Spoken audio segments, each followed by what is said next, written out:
Assalamualaikum warahmatullahi wabarakatuh. Perkenalkan, nama saya Helinda Primaningrum, NIM 21060211090. Saya dari kelas Biologi C, Angkatan 2021. Dan di sini saya akan mempresentasikan mengenai mata kuliah Sejarah Peradaban Islam dengan tema Dinasti Mughal India hingga terbentuknya Bangladesh.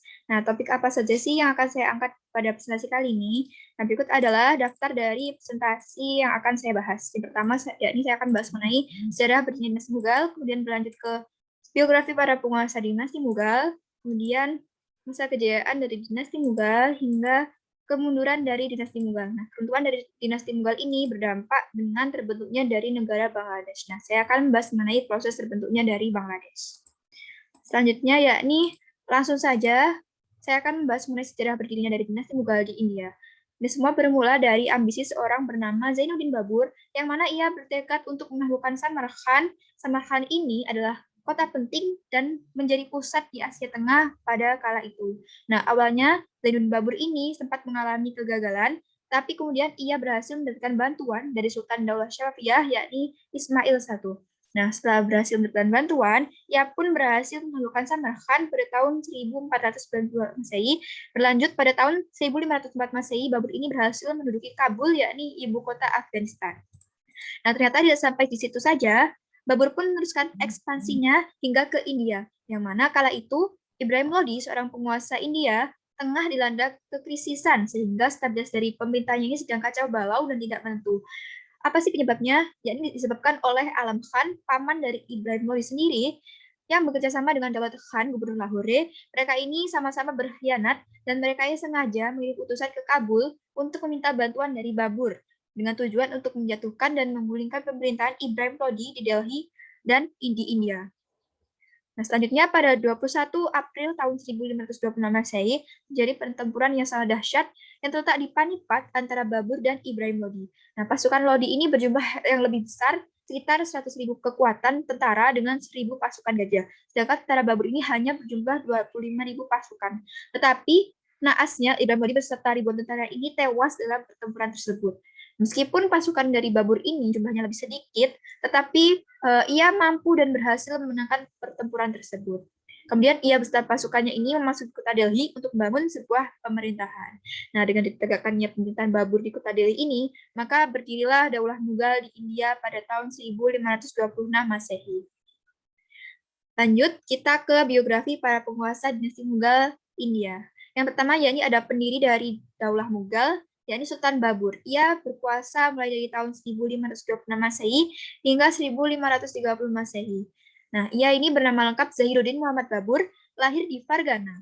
Ibunya ini bernama Kutluk Nigar Khanum, sedangkan ayahnya ini bernama Umar Mirza. Ia juga adalah penguasa Fargana. Nah, Babur ini mewarisi dari Fargana dari ayahnya ketika itu ia masih berusia 11 tahun. Meskipun usianya masih 11 tahun, tapi ia mampu memerintah Fergana dengan sangat baik. Nah, Sultan Babur ini meninggal pada tanggal 26 Desember tahun 1530 Masehi. Kemudian tahtanya ini diwariskan kepada putra sulungnya, yakni Humayun. Sultan Humayun ini mulai memerintah mulai dari tahun 1530 Masehi hingga 1540 Masehi. Kemudian ia sempat mengalami pengkhianatan, kemudian diusir dan diasingkan dari India. Nah, setelah itu ia kembali lagi berhasil merebut tahtanya kembali sampai tahun 1556 Masehi. Nah, Sultan Humayun ini memiliki nama lengkap Nasiruddin Humayun, yang merupakan putra sulung dari Sultan Babur. Nah, Humayun ini wafat pada tahun 1556 Masehi. Ia ini meninggal dunia dikarenakan terjatuh dari tangga perpustakaannya. Kemudian tahtanya digantikan oleh anaknya, yakni Sultan Akbar. Sultan Akbar ini memerintah mulai dari tahun 1566 Masehi hingga 1605 Masehi. Yang memiliki nama lengkap Abul Fats Jalaluddin Muhammad Akbar. Lahir pada tanggal 15 Oktober 1545 Masehi di Sindh, Pakistan. Nah, Sultan Akbar ini menggantikan ayahnya ketika ia masih berusia 14 tahun.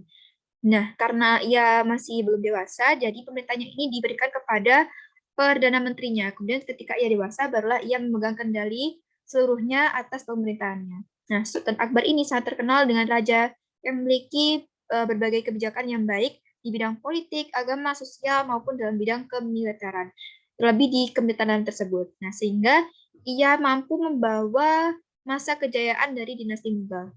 Ia wafat pada tanggal 27 Oktober tahun 1605 Masehi, di usianya yang ke-63 tahun, kemudian tahtanya digantikan oleh putranya yakni Jahangir. Sultan Jahangir ini mulai memerintah dari tahun 1605 Masehi hingga tahun 1627 Masehi. Yang memiliki nama lengkap Nuruddin Muhammad Salim, yang dikenal juga dengan nama kaisarnya yakni Jahangir. Yang merupakan putra dari Sultan Akbar dan istrinya Jodabai. Kalian pasti sudah tidak asing lagi dengan kisahnya Sultan Akbar dan Joda, karena ada filmnya dulu di TV. Kalian pasti tahu. Nah, Sultan Jahangir ini merupakan putra dari keduanya. Ia lahir pada tanggal 30 Agustus tahun 1569 Masehi di Fatehpur Sikri, India. Ia meninggal pada tanggal 8 November tahun 1627 Masehi, usianya yang ke-58 tahun dan digantikan oleh Sultan Shah Jahan.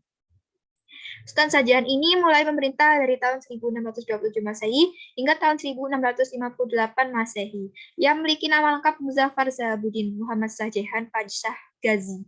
Lahir pada tanggal 5 Januari tahun 1592 Masehi di Lahore, Pakistan. Ia merupakan raja yang secara peradaban itu telah menyumbangkan Taj Mahal sebagai simbol kejayaan dinasti Islam di India. Nah, Shah Jahan ini meninggal dunia pada tahun 1657 Masehi, sehingga Aurangzeb naik tahta menggantikan Shah Jahan. Nah, sebenarnya Aurangzeb ini bukanlah putra sulung dari Sultan Shah Jahan, tetapi pernah terjadi perang saudara di antara Aurangzeb, Dara, dan saudara yang lain, tetapi Aurangzeb inilah yang menang dan membunuh putra sulungnya yakni Dara. Akhirnya Aurangzeb pun naik tahta. Aurangzeb mulai memerintah dari tahun 1658 Masehi hingga tahun 1707 Masehi. Yang memiliki nama lengkap Muhyiddin Aurangzeb Alamgir, bergelar Alamgir Pasah Ghazi, yang merupakan putra dari Sultan Shah Jahan dan Mumtaz Mahal. Lahir pada tanggal 3 November tahun 1619 Masehi di Dahod, India.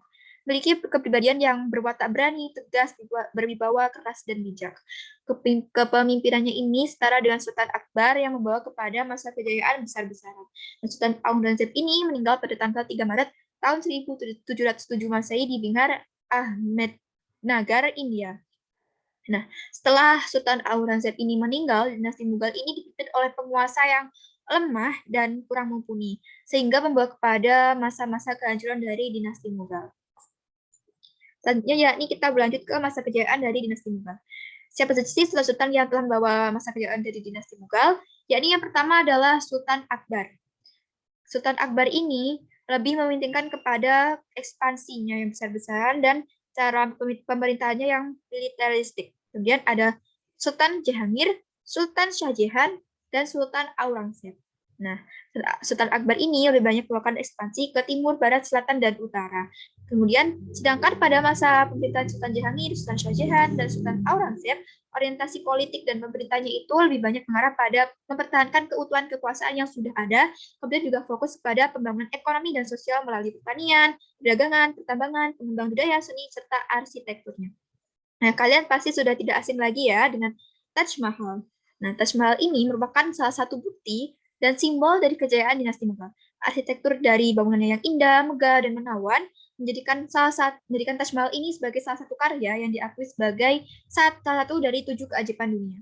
Nah, Taj Mahal ini sebenarnya adalah makam sekaligus monumen dari permaisuri Sultan Shah Jahan, yakni Mumtaz Mahal, yang terletak di Agra di India. Kita berlanjut kepada masa kemunduran dari dinasti Mughal. Nah, faktor dari keruntuhan dari dinasti Mughal ini yang pertama adalah nilai moral dan yang menurun dan sikap hedonis dari kalangan elit politik dan pejabat-pejabatnya, sehingga nilai ekonomi di dinasti Mughal ini mulai menurun. Kemudian yang kedua yakni adalah pendekatan Aurangzeb yang terkesan kasar. Nah, Sultan Aurangzeb ini sering terlibat konflik antar agama, apalagi agama Hindu yang mayoritas di India, sehingga sangat sukar diatasi oleh sultan-sultan sesudahnya. Kemudian yang ketiga, yakni pada tahun 1761 Masehi, Inggris itu sempat berhasil menguasai sebagian wilayah yang dulu dikuasai oleh Daulah Mughal. Kemudian berlanjut juga berhasil mengusir Sultan Bahadur II, yakni sultan terakhir dari dinasti Mughal, dari istananya. Nah, dengan demikian berakhirlah kekuasaan Daulah Mughal di India, dan yang tetap tinggal di sana yakni umat Islam yang mempertahankan eksistensi mereka. Selanjutnya yakni proses terbentuknya negara Bangladesh. Sejarah berdirinya Bangladesh ini dimulai pada tahun 1930 Masehi ada Muhammad Iqbal dan Muhammad Ali Jinnah dari Liga Muslim atau Muslim League yang menyerukan pembuatan negara muslim yang terpisah karena di tengah kekacauan dari keruntuhan dinasti Mughal. Nah, pada tingkat itu terdapat posisi muslim yang saling berbeda mengenai kemerdekaan serta pandangan mengenai nasionalisme. Nah, kemudian pada tanggal 20 Maret tahun 1940 Masehi, Muslim League atau Liga Muslim ini mengadakan sidang tahunan memutuskan sebuah resolusi menyerukan penciptaan negara muslim dalam wilayah sebelah barat laut atau di lembah Indus dan wilayah belahan timur atau di Bengala. Nah, tempat dua tempat itu sebenarnya adalah tempat kediaman yang mayoritasnya itu adalah muslim. Kemudian India ini sempat menginvasi wilayah bagian timur Pakistan selama 2 pekan. Tentara mereka ini harus menyerah terhadap pasukan India di wilayah tersebut. Kekalahan Pakistan itu berakibat kepada Pakistan Timur yang harus resmi memisahkan diri dan mendeklarasikan sebagai negara yang bernama Bangladesh. Kemudian pada tahun 1974 Masehi, Pakistan akhirnya resmi mengakui kemerdekaan dan kedaulatan negara Bangladesh. Nah, sebenarnya ini lebih banyak India membantu terbentuknya dari negara Bangladesh. Nah, Bangladesh ini berarti bangsa Bengali, memiliki luas wilayah yang relatif kecil, yakni hanya sekitar kurang lebih 147.570 km kuadrat atau 56.977 mil. Meskipun memiliki wilayah yang kecil, tetapi Bangladesh ini sebenarnya memiliki penduduk yang sangat padat, juga termasuk salah satu negara termiskin kala itu. Nah, kesimpulan dari apa yang sudah saya paparkan, yakni yang pertama, dinasti Mughal di India itu didirikan oleh Zainuddin Babur pada tahun 1526 Masehi. Masa kejayaan dinasti Mughal yakni pada masa kepemimpinan Sultan Akbar I, yang mana mampu melakukan ekspansi yang begitu luas dan menerapkan kemiliteran yang ketat pada pemerintahannya. Faktor yang menyebabkan dinasti Mughal mengalami kemunduran secara signifikan yakni disebabkan oleh adanya nilai moral yang menurun dan sikap hedonis di kalangan elit politik atau pejabat-pejabatnya. Kemudian Bangladesh itu berarti bangsa Bengali, memiliki luas wilayah yang relatif kecil, yakni hanya sekitar kurang lebih 147.570 km kuadrat atau 56.977 mil. Meskipun memiliki wilayah yang kecil, tetapi Bangladesh memiliki penduduk yang sangat padat. Nah, saya mengambil kutipan dari Peter L. Berger, yang mana isi kutipannya yakni masa lalu dapat ditempa dan fleksibel, berubah saat ingatan kita menafsirkan dan menjelaskan kembali apa yang telah terjadi. Sekian presentasi dari saya, kurang lebihnya mohon maaf. Semoga bermanfaat. Kemudian apabila ada feedback, mohon tinggalkan komentar di kolom komentar YouTube pada unggahan ini. Terima kasih. Assalamualaikum warahmatullahi wabarakatuh.